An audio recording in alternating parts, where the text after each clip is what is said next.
शेतकरी बांधवांनो, या ठिकाणी बघू शकता 724 ट्रॅक्टर आहे आणि त्याला आपण जुगाड तयार करणार आहे. जुगाड कशाच तर दूध काढायचं जी काय मशीन आहे ती आपण ह्या ट्रॅक्टरद्वारे आपण चालू करणार आहे. आता ती कशी, आता एरवी जर काय होतं, जर मशीन जर घ्यायचं म्हणलं तर 20-30 हजार रुपये खर्च करायला लागतो. बरं, मशीन घ्यायचं पण काय नाही, मशीन जर घेतलं लाईट वर जर असली तर लाईटीला काय होतं, लाईट वारंवार असेल रेग्युलर असं काय नसतंय. त्यामुळे लाईट गेल्यानंतर ह्याचा तुम्ही वापर करू शकता, किंवा जर तुमच्याकडे लहान 724 ट्रॅक्टर असला तरी सुद्धा त्याचा तुम्ही कंटिन्यू वापर करू शकता. आता हे जुगाडसाठी लागणारं साहित्य काय आहे ते आता बघू शकता. एकदम कमी खर्चात हे जुगाड होते. तुम्ही बघू शकता, एक 2 इंची पाईप घेतली, एक 2 इंची एंड कॅप आहे वरती आणि एक एल्बो. आता हे एल्बो जर दुसरा वर एअर किनर असला तर त्याला काय हा स्पेशल एल्बो लागत नाही, पण आता ह्याला काय झालंय, इनबिल्ट एअर किनर असल्यामुळे ह्याला हे सगळं लागते. आणि परत 20 mm चे आपण काय केलंय, 2 लबरा घेतल्यात आणि फक्त टेकअप 2 घेतल्यात.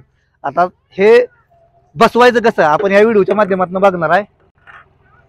सर्वप्रथम आता बघू शकता तुम्ही, आता सर्वप्रथम शेतकरी बांधवांना बघू शकता तुम्ही, या ठिकाणी एअर किनर जो आहे 724चा तो अशा पद्धती येतो. आता या ठिकाणी एल्बो जर बसवायचा म्हणलं तर एल्बो काय व्यवस्थित बसत नाही, तर त्यासाठी काय करायला लागतंय, फक्त लय काय ह्याला अटॅच करायची गरज लागत नाही. या ठिकाणी आपण जी क्लिप आहे अशा पद्धतीने काढून घेतली, क्लिप जी आहे ती अशा पद्धतीने काढून घेतली का जो एअर किनर आहे तो फक्त असा थोडासा करून घ्यायचा आहे, त्याला काही सुद्धा होत नाही. त्यानंतर आपलं काम झाल्यानंतर बसवून घ्यायचं आहे. आता सर्वप्रथम काय करायचं आहे, ह्याचं जे आहे ते ह्याचं व्यवस्थापन ओके मध्ये करून घ्यायचं. आता ही आपल्याला कंटिन्यू लागणार आहे, त्यामुळे हे सोल्युशन चिटकून घ्यायचं आहे. शेतकरी बांधवांनो, सर्वप्रथम काय करायचं आहे, जे आपला एल्बो आहे तो अशा पद्धतीने चिटकून घ्यायचा आहे एक साईडला. सोल्युशन व्यवस्थितरित्या चिटकवून घेतला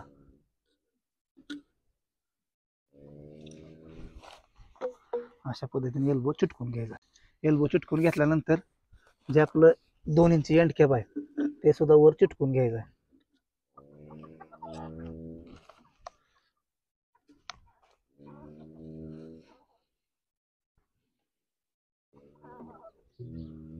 अशा पद्धतीने आपला सांगाडा तयार झाला.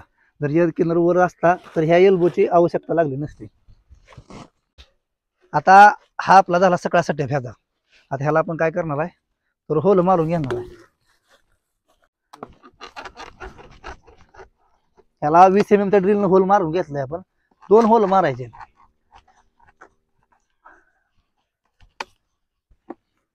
अशा पद्धतीनं. 2 होल मारून घेतल्यात. त्याला जे आहे 2 लबरा लावून घ्यायचे. 20 mm च्याच लबरा आपण या ठिकाणी घेतलेल्या.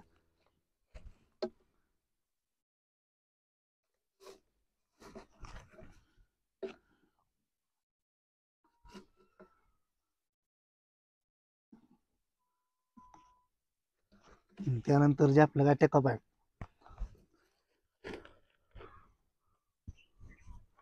अशा पद्धतीने लावून घ्यायचं.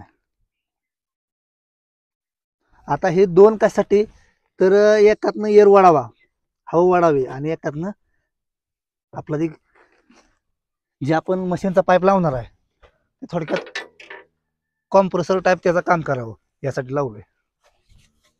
आता हा झाला आपला सगळा सेटअप. डायरेक्ट आपण काय करणार आहे, अशा पद्धतीने ह्याला जोडून घेणार आहे. ह्याला काय सोल्युशन लावायचं नाही, कारण आपल्याला हे सारखं काढ घाल करावं लागणार आहे. त्यासाठी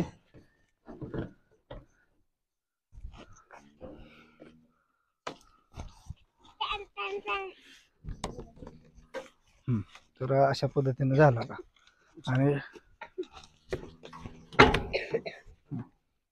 अशा पद्धतीनं हे आपलं जुगाड तयार झालंय. आपली जी काय 20 mm ची पाईप आहे त्याला डायरेक्ट आपण असे बसवून घ्यायचे.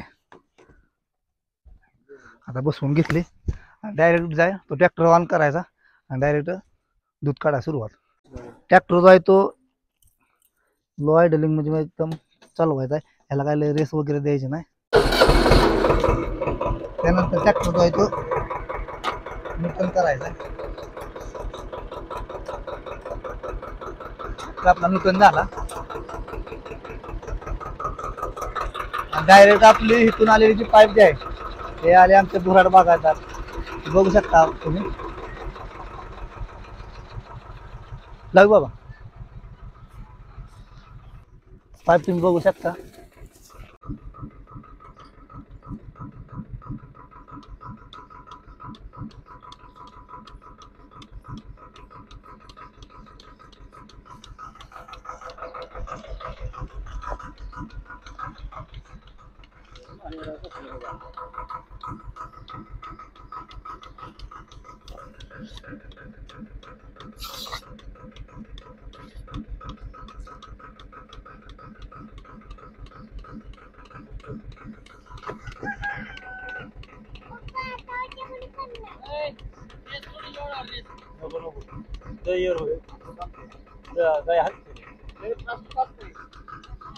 शेतकरी बांधवांनो, तुम्ही बघू शकता अशा पद्धतीने लाईट जर गेली तर हे जुगाड आपलं एक नंबर आहे. तुम्ही बघू शकता ट्रॅक्टरला जोडलंय, सगळ्या काय गोष्टी तुमच्या समोरच आहे. आणि बऱ्याच ह्याच्या अगोदर पण एक व्हिडिओ असाच बनवला होता, तो मोठा ट्रॅक्टर होता. आता हा छोटा ट्रॅक्टर आहे, 27 हॉर्स पॉवरचा ट्रॅक्टर आहे. आणि हे जे सगळे इन्स्टॉलेशन आहे ते आपण ह्याला केलंय एकदम कमी खर्चात, फक्त आणि फक्त 100 ते 150 रुपये खर्चामध्ये हा केलंय. आता बऱ्याच शेतकरी बांधवांच्या कमेंट आला की ह्याला प्रॉब्लेम येतो. आपण काय केलं, एअर क्लिनरला अजून एक होल त्या ठिकाणी आहे, त्यामुळं त्यातनं हवा ओढली जाते, त्यामुळं इंजिनाकडे काही जायचा विषय येत नाही. व्यवस्थितरित्या दूध जे आहे ते आपलं व्यवस्थित निघतंय. ज्या वेळेस लाईट जाईल, ज्यावेळेस काय घोटाळा होईल, त्यावेळेस तुम्ही अशा पद्धतीने लावून करू शकता. पाऊस वगैरे आला तर लाईट जाते, मग त्यावेळेस करायचं काय, तर त्यावेळेस हाताने काढायचं म्हणलं तर काय विषय लय गंभीर होता. हे तर बघू शकता, कमीत कमी एक 10 ते 15 गायीचा या ठिकाणी फार्म आहे. आमचे मित्र आहेत बाबासाहेब बोरकर, त्यांचा फार्म आहे. आणि या ठिकाणी एवढ्या गायीचं जर दूध काढायचं म्हणलं तर ते हाताने काढायचं म्हणलं तर शक्य नाही. शेतकरी बांधवांनो, ज्यांच्याकडे 724 ट्रॅक्टर असेल त्यांनी हे जुगाड तुम्ही घरच्या घरी करू शकता. हे एकदम कमी खर्चात होतंय. आणि दुसरी गोष्ट काय होतंय, जर उन्हा पावसाळ्याचं जर दिवस म्हणलं, पावसाळ्याचं लाईट वारंवार जाते आणि लाईट गेल्यामुळं काय होतंय, लाईट गेल्यामुळं मशीन जर असली तर चालूच शकत नाही. ज्यावेळेस तुम्हाला गरज लागेल ह्याची अशा पद्धतीने जुगाड करून तुम्ही दूध काढू शकता. ह्यामुळं ट्रॅक्टरला वगैरे काही सुद्धा तोटा होत नाही. सगळ्या गोष्टी तुमच्या समोरच आहे. 724 ट्रॅक्टर आहे आणि त्याला आपण केले साधारणतः 27 हॉर्स पॉवरचा ट्रॅक्टर आहे आणि त्याला आपण जोडले. तुमच्याकडे सुद्धा शेतकरी बांधवांनो 27 हॉर्स पॉवर पासून पुढे ट्रॅक्टर असेल तर तुम्ही सुद्धा अशा जुगाडाचा उपयोग करू शकता. साधारणतः 27 हॉर्स पॉवरचा ट्रॅक्टर असावा, त्याच्या पुढं कितीही मोठा ट्रॅक्टर असू द्या तरी त्याला सुद्धा हे जुगाड व्यवस्थितरित्या चालू शकतं. आता ह्याच्या अगोदर आपण एक व्हिडिओ काढला होता, पण तो मोठा ट्रॅक्टर होता. आता हा एकदम छोटा ट्रॅक्टर आहे. छोटा ट्रॅक्टर म्हणलं तर सारा जे काय लहान साल बागायतदार असतात त्यांच्याकडे हा ट्रॅक्टर राहतो. ज्यांच्याकडे कुणाकडे असेल, ज्यांना कुणाला गरज असेल तर अशा पद्धतीने करा, जेणेकरून तुम्हाला फायदा हा 100% होईल. शेतकरी बांधवांनो, ही माहिती आपल्याला कशी वाटली हे कमेंटमध्ये नक्की सांगा. आपल्या सिद्धार्थ काटे शेतकरी मित्र या युट्यूब चॅनलवर जर नवीन असाल तर आपल्या चॅनलला सबस्क्राईब करा, म्हणजे अशा शेती आणि शेतीच्या ज्या रिलेटेड काही गोष्टी आहेत ते आपल्यापर्यंत सातत्यानं पोहोचत राहतील.